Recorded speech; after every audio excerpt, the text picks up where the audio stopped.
How to use WeTransfer to send files. Hello everyone, welcome to this channel. I'm Emily and I'm here to help you out today. So without any delay, let's get started. So first of all, make sure that you have stable Wi-Fi connection. Next, make sure that you have the updated version of the WeTransfer application on device. So just launch the WeTransfer application and make sure that you're logged into your account. Now here under the send option at the bottom of the screen, you can see the plus icon over here. So tap on plus icon and then all you need to do is upload your files. So just tap on upload files and then you can select to upload files from any section over here.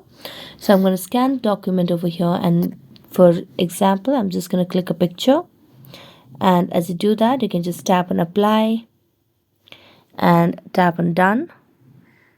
As you tap on done, you can just make sure that you transfer this as a link to someone, or you can just send this as email. So you can tap on send as email, and all you have to do is just mention the receiver's email ID over here, and then all you have to do is just tap on the message, and then you can just tap on transfer and you'll be able to use WeTransfer to send your files.